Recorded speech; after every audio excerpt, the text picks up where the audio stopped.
January 17, continuing the year of St. Joseph. Both evangelists, Matthew and Luke, let us know that it is the angel of the Lord who reveals to Joseph and Mary respectively that the child is to be named Jesus, which name means God saves. Jesus fulfills the very meaning of his name by becoming incarnate, and 33 years later, by his passion, death, and resurrection. This naming of the child in Judaism, in Hebrew culture, is a significant tradition. It happens at a very specific moment. Let's listen to what St. Luke says in his Gospel. And at the end of 8 days, when he was circumcised, he was called Jesus, the name given by the angel before he was conceived in the womb. This name-giving happens on the 8th day. And that 8th day is rather symbolic for our Jewish sisters and brothers.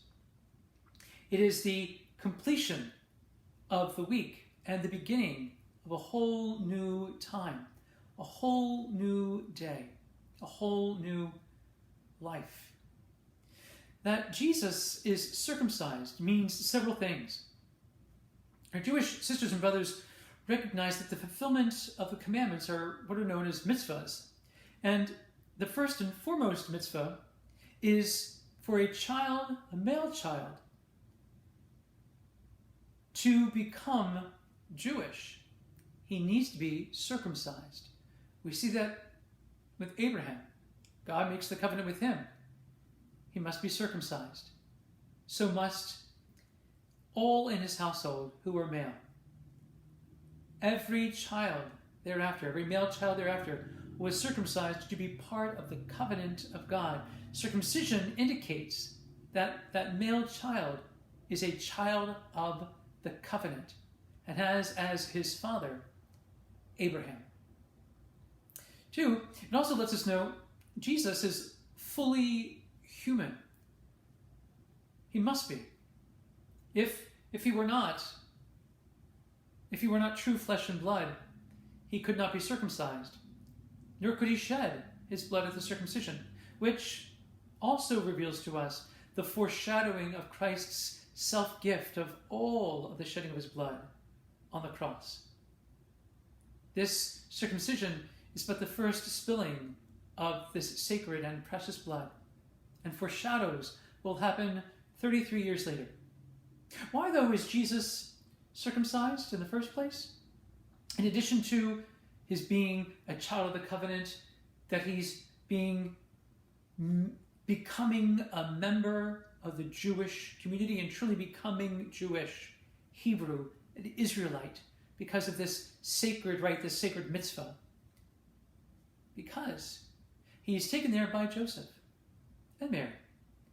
And he's taken there by Joseph, who himself is a child of the covenant, who himself, at 8 days old, is named and circumcised. As a faithful, holy, pious, righteous Jew, Joseph follows through what all other fathers do for their children, for their sons. He brings them to the local temple, and there, on the 8th day, the child is named, circumcised, and named. Joseph shows his obedience to the law. Joseph shows his obedience to God and to God's commands. Joseph shows his fidelity to the traditions of the Hebrews. Joseph shows precisely why, as we hear in St. Matthew's Gospel, he is a righteous man. Because of Joseph. Jesus is in the Davidic line, but also Jesus becomes a Jew, a child of the covenant, and therefore welcomes us into the very covenant by giving all of his body and blood for our salvation. Saints in the making, as we consider the circumcision of our Lord and Joseph's obedience to that law, let us, you and me, thank God for the great gift of our being made part of that covenant by virtue of our baptism, where we died to self and rose with Christ into new life. St. Joseph helped pave that way.